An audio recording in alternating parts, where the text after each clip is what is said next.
Today is Monday. I think this is my 99th YouTube.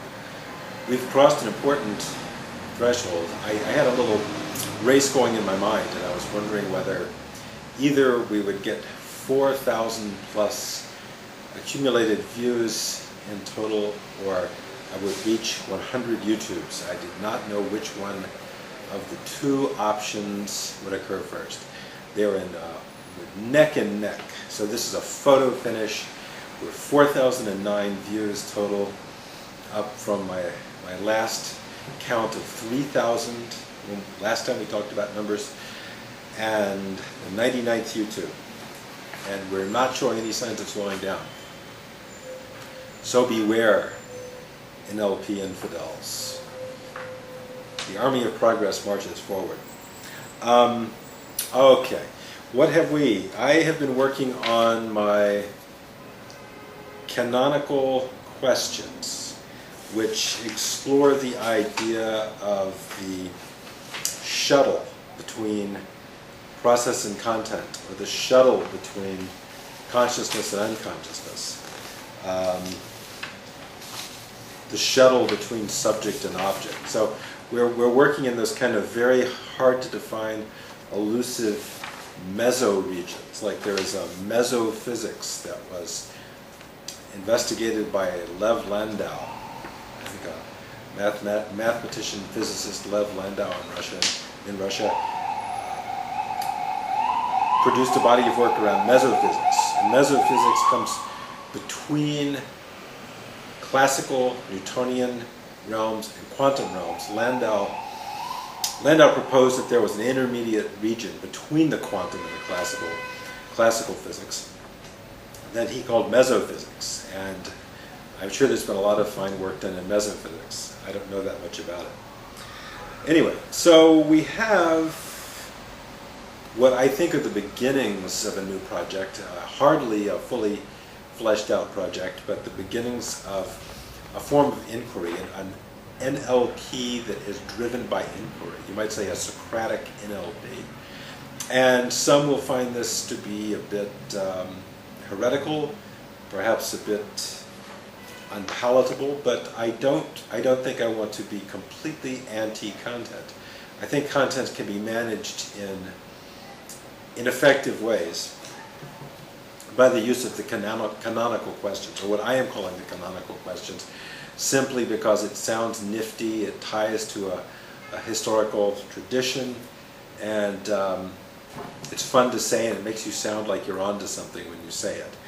So the canonical questions. And we have, right now I've got, I think, 41 or 42 of these.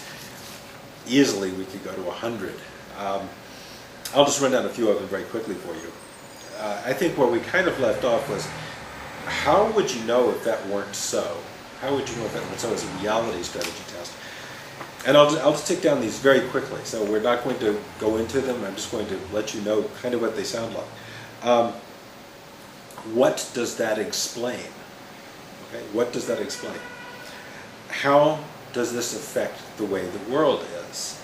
And you can always reverse these. So always remember that every question has its inverse form. What explains this? How does the world affect the way this is? What is this a reaction to? What is a reaction to this? What is this an expression of? What is an expression of this? What is this evidence for? What is evidence for this? What is this an aspect of? What is an aspect of this? What is this a concealment of? What is a concealment of this? What is this the story of? What is the story of this? What is this the presence of? What is the presence of this? What is this an excuse for? What is an excuse for this? You may have heard this a few times. What is this an interpretation of? What is an interpretation of this? And we can go on and on into all kinds of strange and interesting and marvelous philosophical language that I keep running into, and I'm thinking, well, why not use this stuff? What is this melted into? What is this melted into? What is melted into this? What is this a dramatization of? What is a dramatization of this? What is this a lack of? What is a lack of this? What is this a shaving of? In the sense of a little tiny piece taken off of something. What is a shaving of this? What is this an inspiration for? What is inspired by this? And many, many more questions. They just keep arising. The more I read and the more I think these marvelous canonical questions just keep coming up. And I'm thinking this is a potentially huge area that we could really expand sort of NLP practice into these unheard of, unthought of, unimagined. What is this the possibility of? What is the possibility of this?